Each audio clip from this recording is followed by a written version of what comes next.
Hey everybody, Jesse still here. We need to be a people who learn to get oil. You know, the Lord has really been encouraging us in this year 2021 to walk in the ways of His wisdom. What is wise in His eyes? We want to walk in those ways. Earlier this year, I shared a message from Matthew 25 about the parable of the wise and foolish virgins, where Jesus encourages us to be wise and to get oil. And then I referenced again this past Sunday, and I felt like it'd be good to just have a little follow-up discussion on what does that actually mean? How do we actually do that? Because it's not just a nice idea.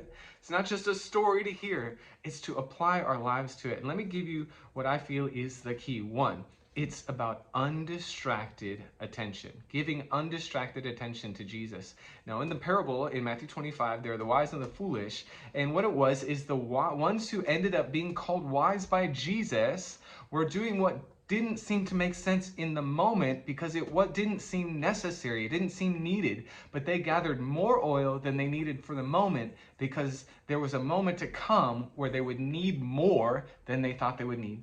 And the ones who were foolish were judging by outward circumstance. Everything is fine. When I need oil, I'll go get it. But when the moment came, they said, give us some of your oil. And the wise said, we can't go buy it. But they were too late. And what happened is they missed their moment. They missed their best moment. They were not prepared for the moment leading up to the bridegroom's return, and they missed it.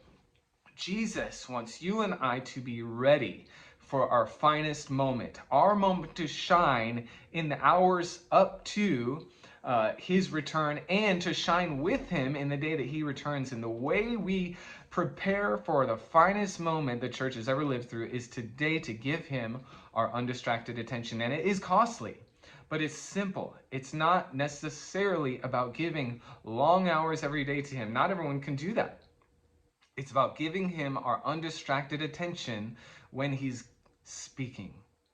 I think of the story of Mary and Martha. And in that story, Jesus is in their house. He's sitting there and he's teaching. So Mary takes her place. She sits at his feet and she's listening and she's looking and she's taking in everything he has to say.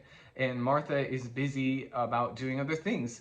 And Jesus says, hey, Mary's chosen the wise thing right now. Now, maybe there are things that we need to do at times, but there are also times when the best thing you can do is stop the things, stop doing the things, and just pay attention to Jesus. Give him your undistracted devotion. Now, I'm all for set aside time daily to do that. If you can do that, you should. But if your day's busy, say you're got a heavy career load, or you're a mom of young kids, like life is busy and distraction is everywhere. But there are moments of time where Jesus is looking for your undistracted attention. Sometimes for me, it's when I'm driving in my car or at night after the kids are in bed, just taking those moments and looking to him in prayer, looking to him in the word, listening for what his voice would speak to me. And it can be 1 minute.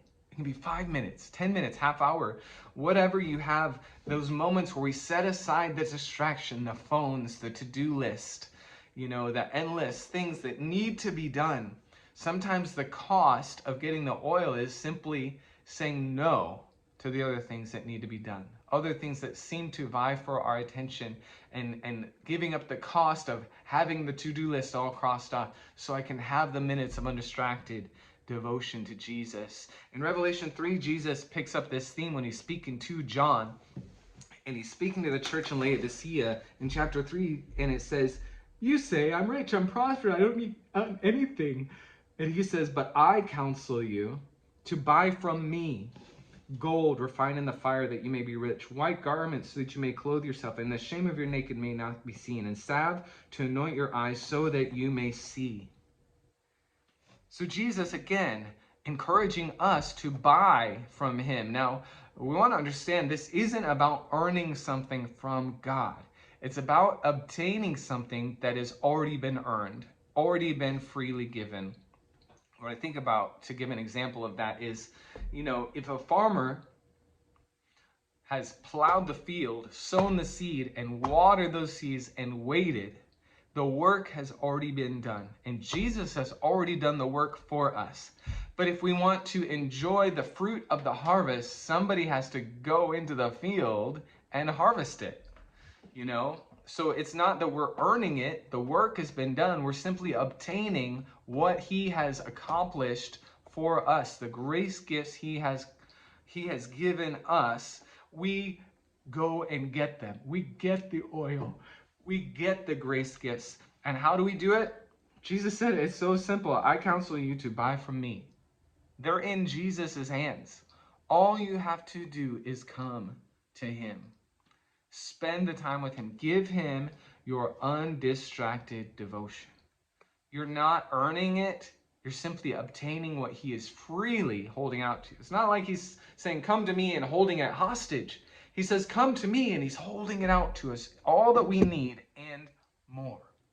A provision for today, but a provision for tomorrow. A provision that will carry us and lead others in the days to come. The Lord wants to give it to us freely if we will simply pay the price, the cost of it. Sometimes the cost is the cost of time, the cost of a little bit of productivity, maybe the cost of our reputation. Martha was really mad at Mary.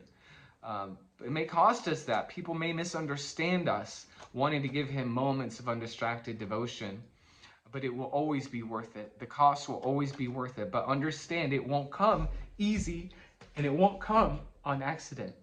You have to come to him. And so I want to encourage you, give him your undistracted devotion. Whatever that looks like for you, busy mom, whatever that looks like for you, career person, whatever that looks like for you, retired person. All of us have opportunity to give him our undistracted devotion. And I tell you, the cost is real for everyone. All of us get to pay a price to obtain what he is freely offering to us. But I tell you, the greatest gift is not what's in his hands, it's being with him. Let's get oil, friends. Let's walk in the wisdom of God. Let's be wise in 2021, and let's get oil. Bless you.